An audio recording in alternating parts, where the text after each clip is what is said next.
Hi, everyone, and welcome to our webinar today on stakeholder mapping. We are going to give folks a minute or two to join us and log in before we get started.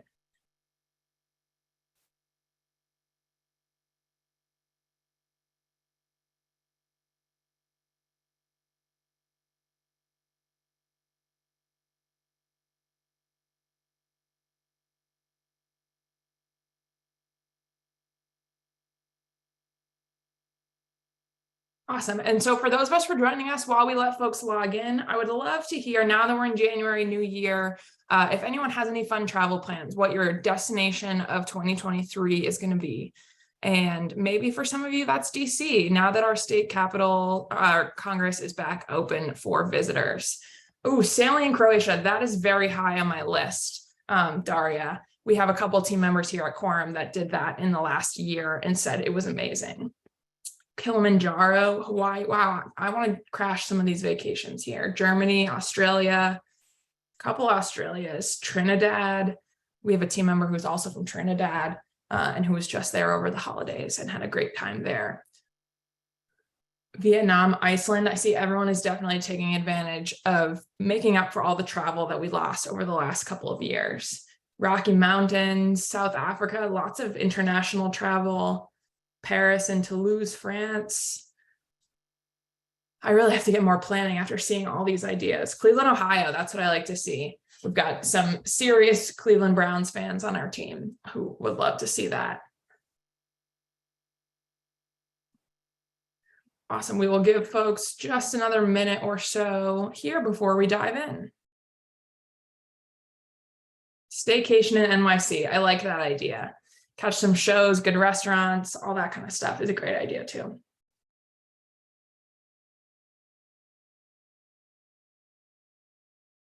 We'll give folks one more minute here. Again, folks are throwing in the chat some of the vacations they have planned for 2023. And I must say, I'm quite jealous of what a lot of folks have planned this year. Ooh, Cancun. I think that's the next vacation on my list. A nice beach resort to catch up on my New Year's resolution of reading 24 books this year. So a nice beach or pool sounds great to me. Awesome. So we've got a good crew here. So we are going to get started. And yes, Layla, I would definitely say a college tour counts. That is definitely how my family used a lot of vacations for several years with my siblings. So we are here to talk about techniques for mastering stakeholder mapping in 2023. Now, some of you may have been on webinars with this topic for us before. We think it's really important to cover in January. This is one of those strategies that makes the most impact when you do it right at the beginning of the year, which is why we're talking about it now. So let's dive in. So my name is Teresa Hebert, and I am the Director of Communications at Quorum. You probably have received emails from me, read some of the content that my team creates, and attended webinars like this one over the past several years. My request to you all here in my role as Director of Communications is that if you have ideas for future webinars, blogs, different strategies that you'd like us to cover, or if you think that your team is doing an awesome job that you'd like to speak on one of our webinars, or at an upcoming conference that Quorum is attending, we'd love to do that with you as well. So please send me an email. It's just teresa@quorum.us, or you can reply to any of the emails that you get from the Quorum team, and they will direct them to me. So before we dive into the content, I want to give a brief overview for those who may not be familiar with Quorum. Quorum is public affairs software that helps you work smarter and move faster. How do we do that? We provide one place for you to map, track, change, and report on your policy landscape. Just a few of the things that make Quorum different is that our work is all in one place. So you can get information and execute strategy all within one platform. We have built best-in-class software by listening to customers' ideas and feedback. Some of that feedback has created new features, but also some of our newest products, like our pack product that we're going to be coming out with in the next few months. And finally, unrivaled customer success. So our team has best-in-class customer success where you can strategize with a customer success manager and get fast answers from our support team. So our agenda here, first, we're going to talk about what stakeholder mapping is and why you should do it. Then we're going to go into these 5 strategies of mapping by issue, by team member relationship, by interest influence matrix, tiered system, and by champion, neutral, detractor. Now we'll spend about 20-30 minutes on these topics, and then we'll have plenty of time for any questions at the end. So throughout the presentation, if you have a question, feel free to put it in the chat or in the Q&A box, and I will most likely save those until the end, unless it's a clarifying question about something that I said on a particular slide. So feel free to send them there as you think of them, and we will get to them there. So what is stakeholder mapping? So I wanted to mix up and make this a little bit more fun. So I asked ChatGPT. For those who aren't familiar, this is an AI tool that is new research tool where you can put in different prompts and it will use artificial intelligence to come out with those responses. So I asked ChatGPT to describe stakeholder mapping in public affairs like they were talking to a 5-year-old, to a high school graduate, to a college graduate, or to someone with a PhD. So a couple different levels here. So if we're talking to a 5-year-old, anyone here has a 5-year-old and wants to throw it in the chat, this is how you can describe what you did at work today. So stakeholder mapping in public affairs is like making a picture of all of the people who are important and have something to do with a certain thing that affects our community. My favorite, it's like a treasure map that helps you find the people you need to talk to in order to make things better. So that treasure map visual, I think, is awesome and is what I'm definitely going to take with me in future content. So if we bump it up to high school, what changes here in that definition? Now, certainly gets longer and gets more in depth, but what I think is most important here is talking about who your stakeholders can be. So stakeholder mapping is a way to identify and understand the different groups of people who have an interest or stake in a particular issue. They can include government officials, community leaders, special interest groups, and members of the public. By mapping out these stakeholders, you can better understand who they need to engage with and what their concerns are in order to develop effective strategies for communicating and working with these groups. Again, the map visual, like a map that helps you navigate through the city, but instead of streets, it shows you who are the important people that you should be aware of and how they're connected to each other. When you bump up to college graduate, you not only are identifying those people, but you're analyzing what their interest is and why. It expands on who those stakeholders can be and that they can be allies or opponents. And that by understanding the positions and motivations, you can develop the most effective strategies to engage and achieve policy goals. And then finally, the most advanced definition here and the most complete. Now, I don't know how many of you have a PhD, but being that we're all public affairs professionals, we probably would align with this definition the best, given that you all live in the stakeholder engagement and lobbying and advocacy world every day. And so stakeholder mapping is a systematic approach used in public affairs to identify, classify, and analyze the various groups and individuals who have a stake in a particular policy or issue. The goal is to understand the positions, interests, and influence of these stakeholders. So that's a new addition, that not only do they care about the issue, but that they have the ability to change it. This process involves using various tools and techniques such as interviews, surveys, and data analysis to map out the stakeholders. So it gives more of those details on actually how we're going to do this. And that really leads into our next slides of the how. What tools and techniques are we going to use to map our stakeholders? So those are a few what's. Let's get more deeply into the whys specifically for you all. So the first why of doing this is to quickly identify key relationships. Know which stakeholders to reach out to in different scenarios based on their mapping. So whether you're sending out email communications, invites to events, or just you want to schedule meetings and figure out where you're going to have the most bang for your buck, your map can help identify your top priority folks based on who are our top stakeholders on healthcare. What stakeholders do we have in a particular region? Which team member is best to reach out to a particular stakeholder and get their attention? And then where should we send those invites and who is best suited for that? So this is one benefit that you can get from mapping your stakeholders and organizing them. Second, you can track your engagements and make sure that your team's engagement efforts align with your broader goal. So if the most important issue for your team this year is healthcare, are you meeting most frequently with those stakeholders who work in healthcare and impact your healthcare policy landscape? If your goal this year is to seek more bipartisanship, are you effectively meeting with a bipartisan coalition of stakeholders or a diverse coalition across party lines or different segments like that? Or is one of our team members knocking it out of the park, driving engagement with their stakeholders? Is one team member really doing the best here, or is another team member lagging? These are all insights that you can uncover when you map your stakeholders. And then finally, stakeholder mapping really equips you with the tools that you need to measure your ROI. So there's several different strategies that we recommend to measure ROI based on different goals like revenue or bills passed or things like that. But the one that we think is most applicable to the widest range of organizations who are doing stakeholder engagement is this mapping effort. So the way that this works in measuring your ROI is you take your mapped stakeholders from the prior year and then see how they change over 12 months and how your efforts were able to move people up that ladder of engagement from neutral to champion or from detractor to neutral, and how your efforts impacted that. Really gives you hard metrics that you can share with your leadership on the impact that your work had. So a lot of this presentation is going to talk about policymakers as stakeholders, but I know there's lots of folks here from different segments under the public affairs umbrella, whether it be advocacy, community relations, ESG, and all kinds of things like that. So I'm not going to dive tons into the Quorum product and features today. We're going to lean more into strategy, but I do want to just give some qualifiers on the different ways these strategies can work. So if your stakeholders are policymakers and staff, then the Quorum products that would be best suited to help you apply these strategies would be federal, state, local, European Union, or international. So our international product is one you might not be as familiar with, but we have over 24 countries where you can manage your stakeholder engagement efforts, and our country list is always growing.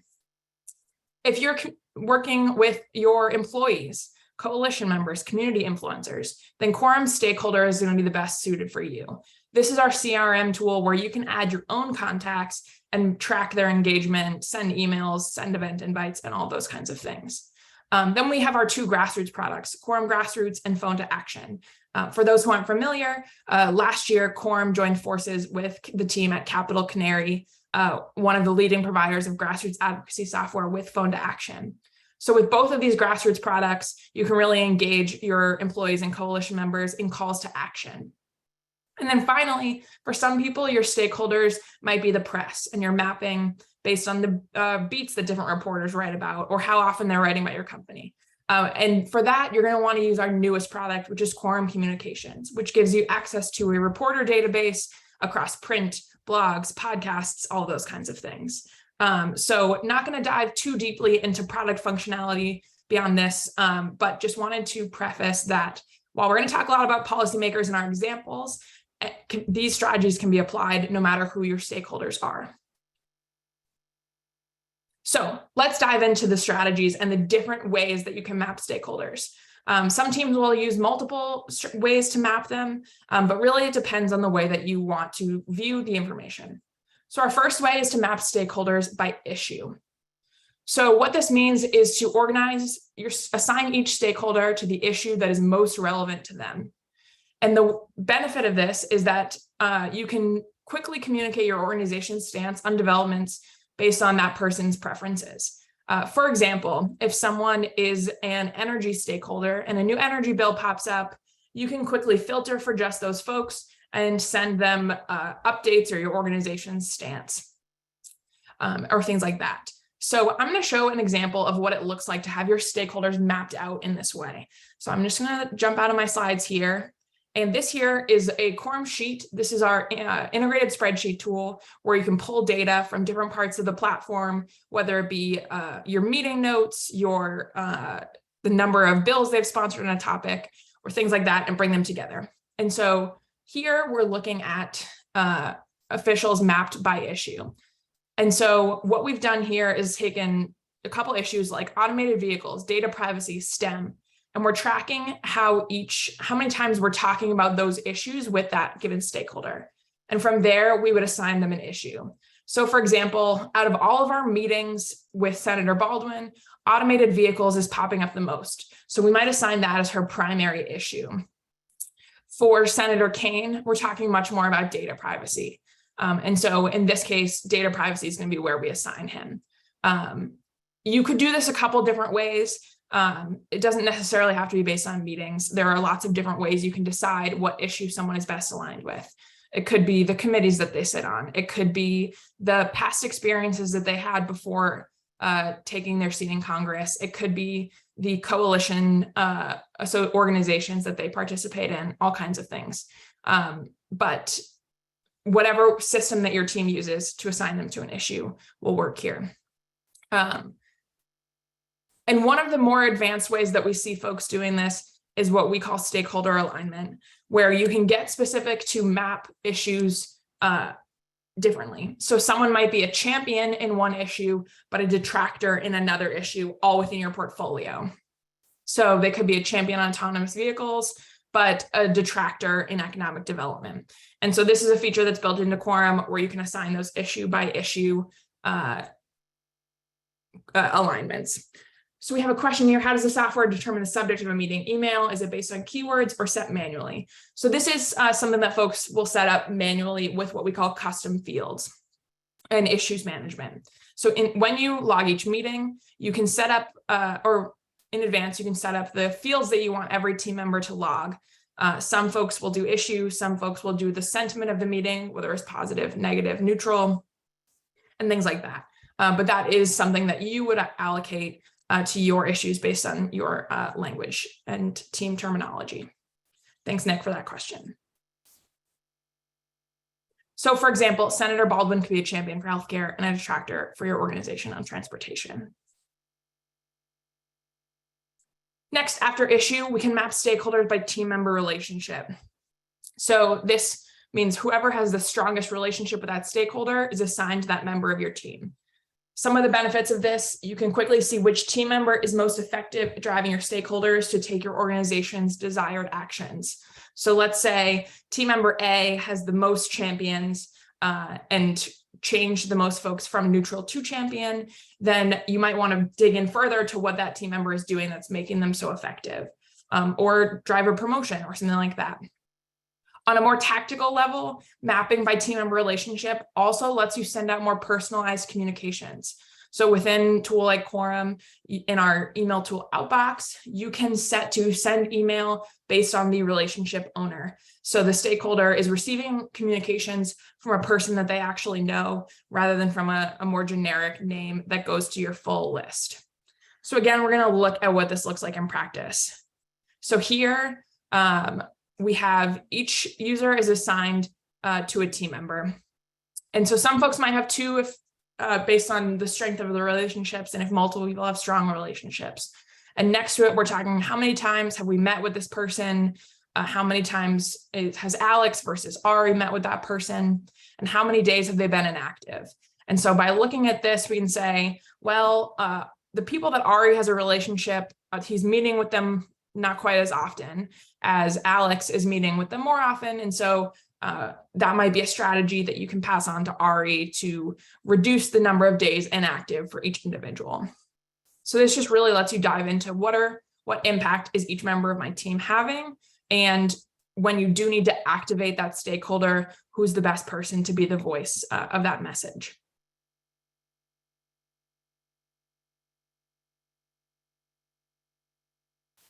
Next, we have mapping stakeholders by interest influence matrix. This one, oops, we skipped here. Let me just go back here. Okay. So mapping stakeholders by interest influence matrix. What this means, you're going to organize based on and plot them on a map or an XY axis based on their level of interest in your issue and your influence on that issue. This is going to give you 4 quadrants, like a graph that you would use here. And so in the upper right is going to be your best stakeholders. They have the most interest and they have the most influence. On the bottom right, you're going to have a high level of interest, but a low level of influence. So folks you want to keep engaged, they might participate in your advocacy campaigns, but they aren't going to be the best at moving the needle. In the bottom left is your kind of lowest tier stakeholders. They have low interest and they have low influence in the issue. And then in the upper left, you have low interest, but high influence. So they might be harder to engage, but when you do get them to participate, they're going to be impactful. So see who has the greatest ability to move the needle on your issues. So again, we're going to see this in practice. So here, what we've done is we've taken some variables to decide how we want to define interest and influence. Now, for some teams, this will be subjective. Based on on your engagements, you know if someone is really interested or really influential, and you can kind of do it in a subjective way. But if you want to be more objective, you can set different metrics as indicators of influence or interest. So the way that we've done it here is we talk about mentions of an issue. So that's tweets, press releases, mentions on the floor of an issue. That's showing how interested they are. And then we're going to look at how many of those bills have they been able to pass out of committee? How influential are they? And so kind of using those two metrics combined to map our interest and our influence.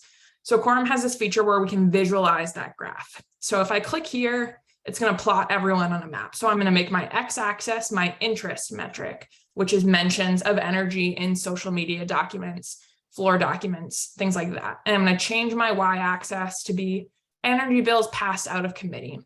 And it's going to plot everyone here. Now, what you can do is kind of visualize if you added some grid lines here and plotted it right here. So the folks in this upper corner, they're going to be your best targets, most influential and impactful. So Ben Cardin is kind of in the sweet spot. He's right in the right-hand side of interest and pretty high in influence. Senator Carper has a ton of interest and is just on the cusp of being sufficiently influential to fit into that quadrant. Senator Barrasso is going to be kind of right in the middle here. And then lots of folks who are influential, but aren't necessarily the most interested. They're not engaging on this issue on a day-to-day. So there was a question here, how do you enter the content by topic? Op-eds, tweets, do those auto-populate based on the topic you're tracking? Yes, so when I set this up, Quorum is pulling all of those primary source documents, whether it be social media across Twitter, Facebook, YouTube, press releases, floor statements, statements and hearings. And so I can take those searches and they will populate into this sheet directly within the system. And what's really nice about this is it will auto update. So if tomorrow Senator Carper goes on a Twitter thread all about energy, this number will continue to change. So what some folks will do is build this at the beginning of a year, and then every couple of weeks or months, check back in on if there's any new stakeholders that have moved quadrants and they want to engage them more. For example, I'm just using the Senate because it's a clean 100 folks.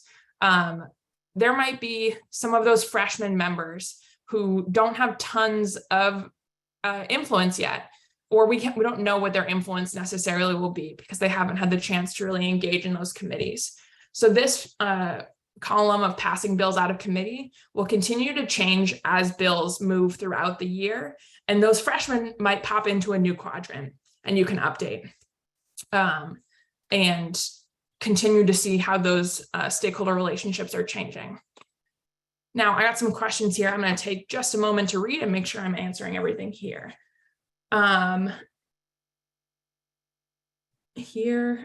So use the platform to identify local influencers by city, by X issue. So our Quorum local product is able to do that with city policymakers. We're covering tens of thousands of thousands of cities, tens of thousands of officials in those cities. And so we can definitely do that same dialogue tracking with city officials to identify who has that high interest. Then have used this tool to map out relationships between your stakeholders, helping to visualize your larger network and coalitions.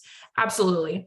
So within our federal and state products, we have something that's called the network map, where you can visualize which legislators sign bills together, which legislators sit on the same committees, even which legislators mention each other on Twitter and engage with each other's posts, and show those to see which stakeholders work together.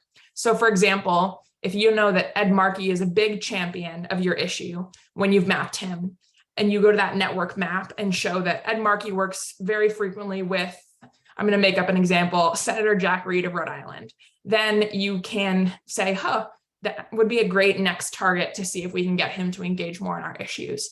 In fact, that's really where Quorum very first came about in 2015, was our co-founder, Alex, was trying to get sponsors for a bill that he was working on, had a couple key figures who had agreed to sign on, and kind of hit a block and didn't know where to go next. So Jonathan, his roommate, built this map to show how legislators work together to give him his next list of targets. So that's a great approach. Once you've found those champions, go see who your champions work with the most and work with them next. For the past energy bills out of committee column, how is that number calculated for each member of Congress? That is based on sponsorships. So of the bills that they sponsored, how many are moved out of committee?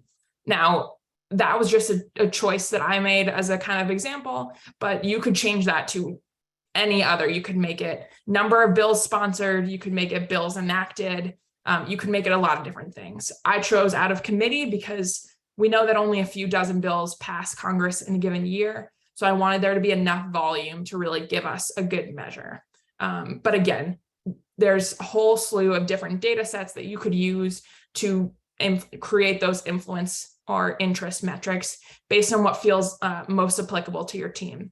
Your team might not value social media as much, and you might only want to talk about mentions and hearings, or as an example. So there's really a lot of flexibility. That was just an example that I used there. So mapping stakeholders by tiered system is our fourth strategy. So what this means is assigning every stakeholder a number 1 through 3 based on their relevance to your priorities. Tier 1 is your most important, tier 3 your least relevant. So similar to some of our other approaches, this could be subjective. You know, if you've been working with a certain official for a long time, you don't need numbers to show they're number 1. You can work from personal experience. But if maybe you're newer to your organization, or you're working in a state that had a lot of turnover in their legislature, or you have a lot of new community folks who have gotten interested in your issue over the last year, then maybe you want to set a more quantitative criteria to kind of expedite that process. And one of the benefits of this is to ensure that you're spending your time meeting with the most important stakeholders. Your tier 1 folks are going to be the most impactful. Make sure that that's where your energy is going. Or again, you could use this for your ROI. How can you move folks from tier 2 or 3 up to tier 1? So this spreadsheet is going to look pretty similar to some of the other ones, but just showing some of the ways you can look at this. So I have set this up. Again, these are random. They're not based on a specific issue, just showing how it can be visualized.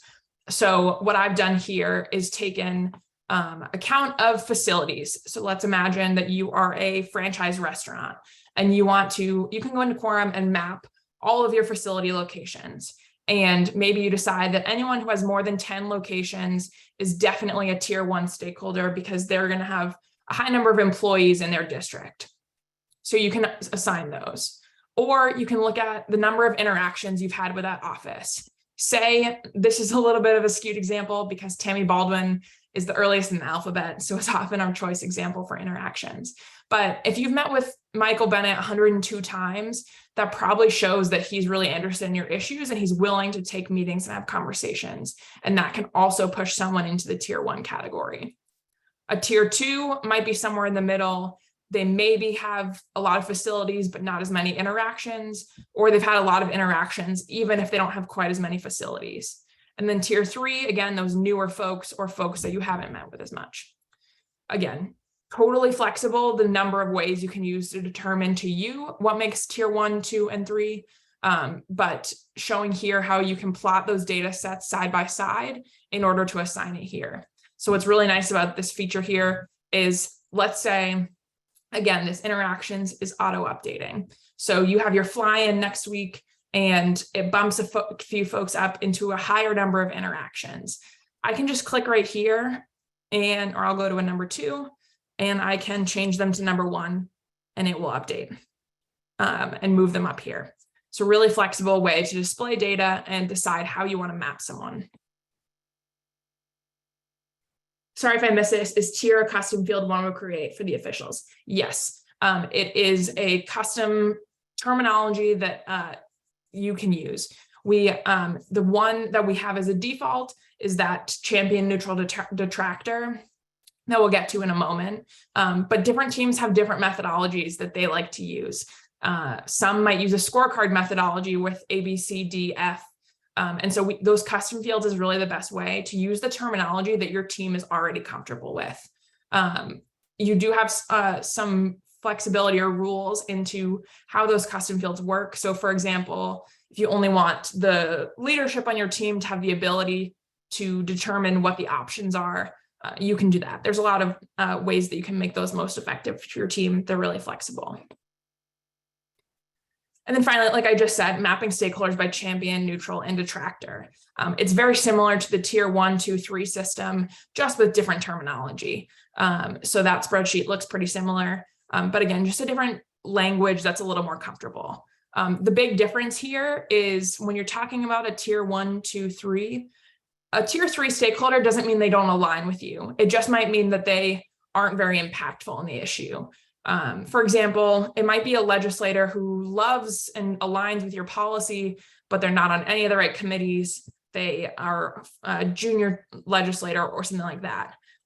So detractor is not really the right terminology, but they don't have the influence of a champion. And so that might be a reason that you use the tier 1, 2, 3 is to kind of have that distinction. Whereas champion, neutral, detractor is really, are they aligned or are they not? And less about their level of influence. So again, one of the benefits of using this area of champion, neutral, detractor is you can make it more specific by issue, because there's no legislator likely who aligns 100% of the time with all of your issues. And so we just went through a lot of different ways to organize this information by issue, by team member relationship, by interest and influence, tiered system, champion, neutral, detractor. But what do you actually do once it's done, and how do you make sure this continues to work for you?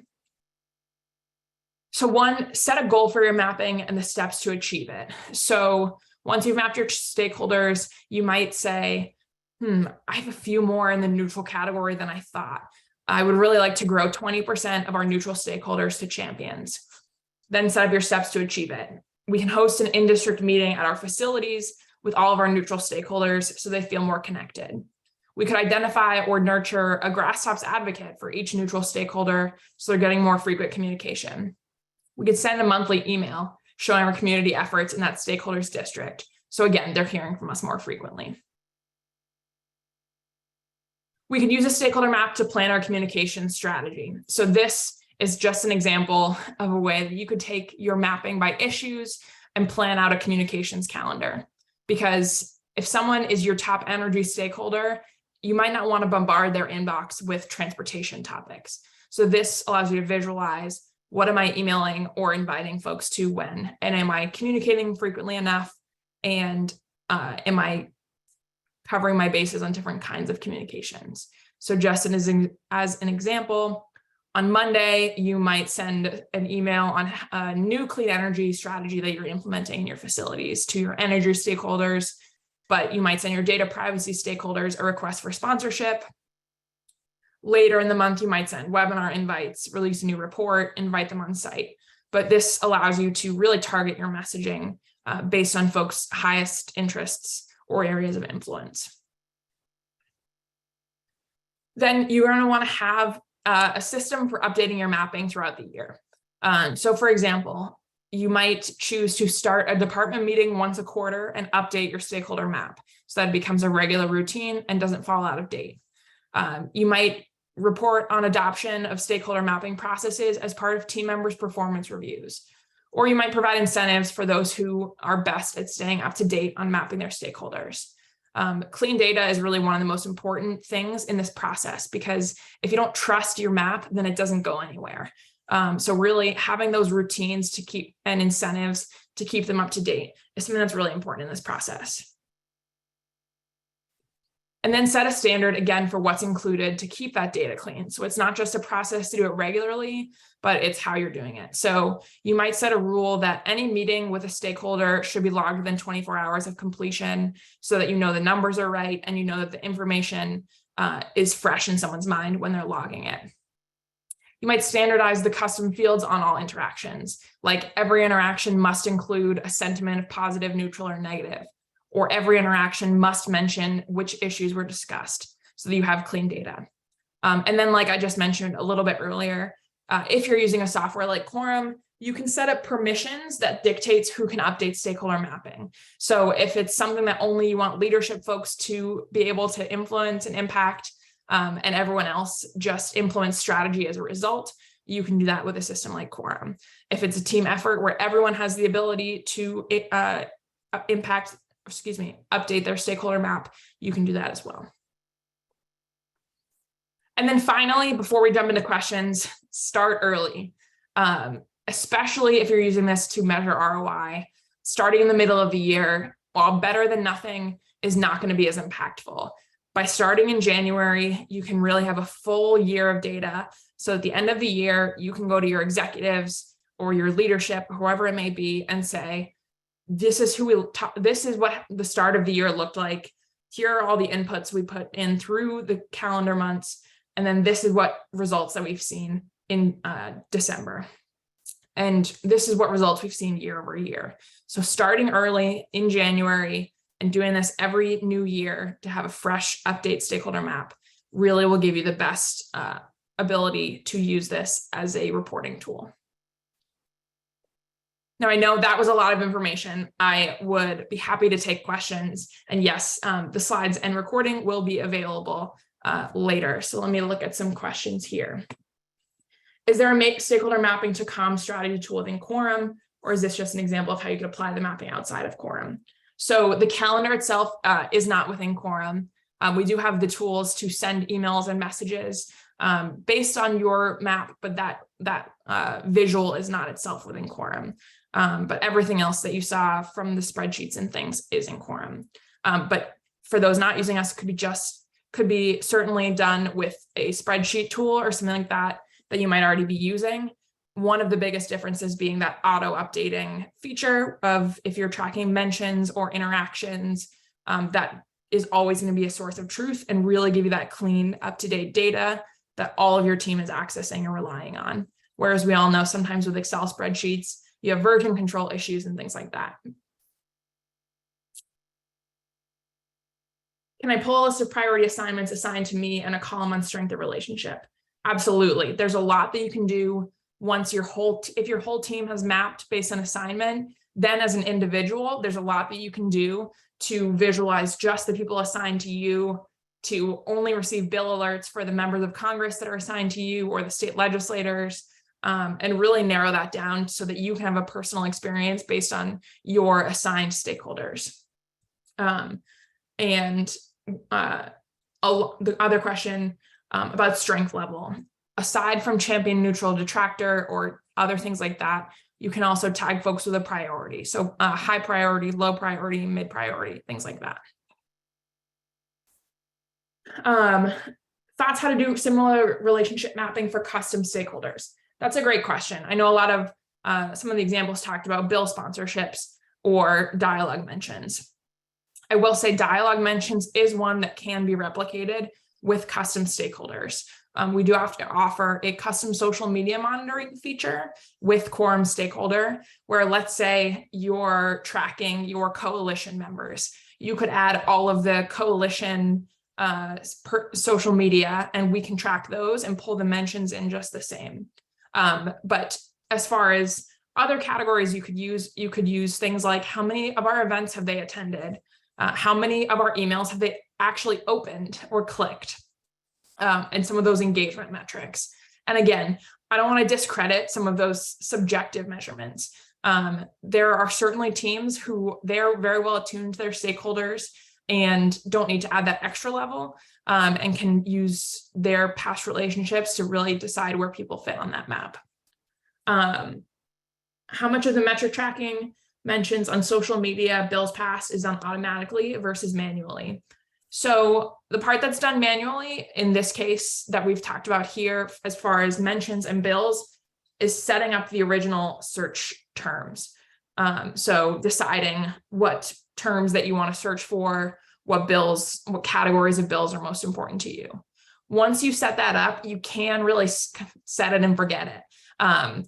So if you did a search, once you're setting your sheet up for energy tweets, it would populate. And when you came back, it would continue to refresh each time.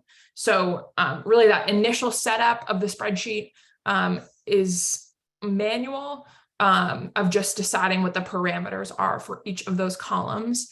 And then the columns can be updated automatically for any of those kind of quorum populated data sets, like your mentions in documents or bill sponsorships or things like that.